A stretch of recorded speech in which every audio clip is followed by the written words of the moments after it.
main art that kind of like leads and carries the song.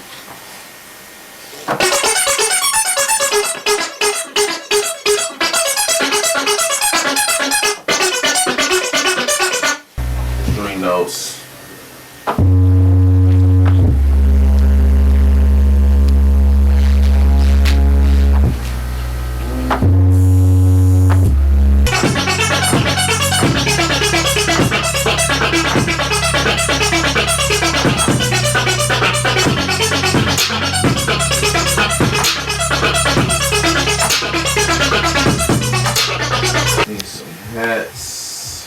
To get that intricate hi-hat pattern, I gotta like draw it in. I can't play that shit. I drew everything I heard and came with a pattern.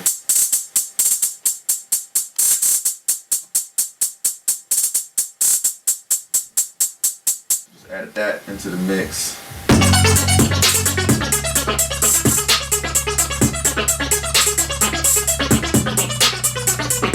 So that's pretty much the meat of the beat.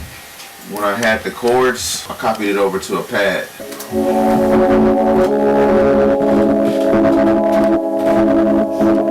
I copy paste a pattern and I put it on another instrument. It gives me a whole nother feeling. I added a little extra percussions. You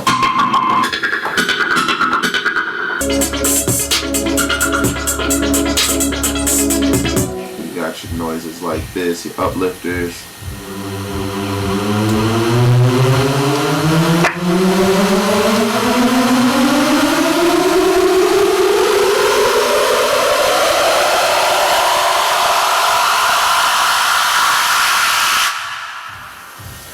Always add extra samples to come to build it up, make it sound like an event, make it sound like a movie.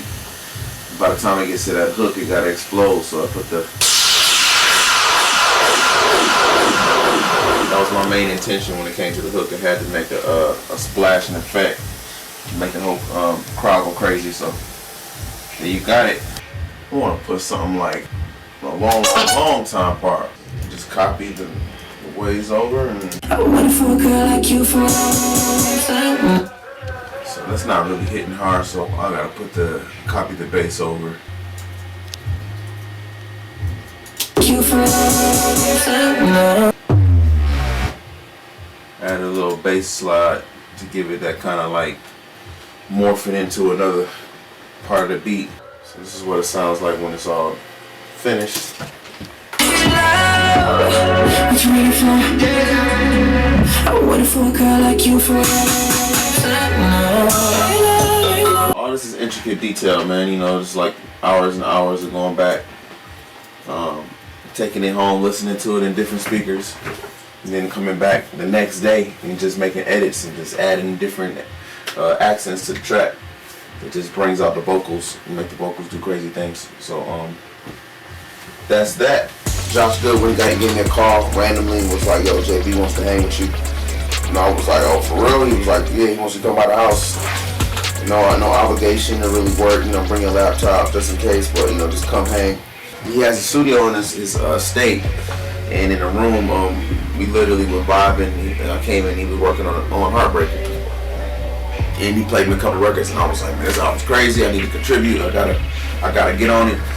And they had a get-together function at the crib, and I literally just ducked off from everybody and went to the room and just started making beats. And JB came back in and pretty much was like, man, I love it, blah, blah, blah. He started laying some melodies down, and then we did lay the song that night, and I just pretty much did like 5-6 ideas. I got a call one night, like around like 1 o'clock. It was JB this time, and I didn't have JB's phone number, so he called me from a random number. And he was like, yo, come down to the studio right now. I'm not gonna tell you, I got a surprise for you. Come down to the studio. And I was like, all right. You know, I came down. When I walked in, the first person I saw was Future. And, you know, me and Future worked prior. And I was like, oh, no, like, y'all just work on something. They hit the space bar. And it was that song we worked on at the house. You know, you plant your seeds. I didn't really stress that record. I was usually just planting seeds and they come back and they just grow. And that song happened to be an amazing song right when they played it. So that's how that song came about.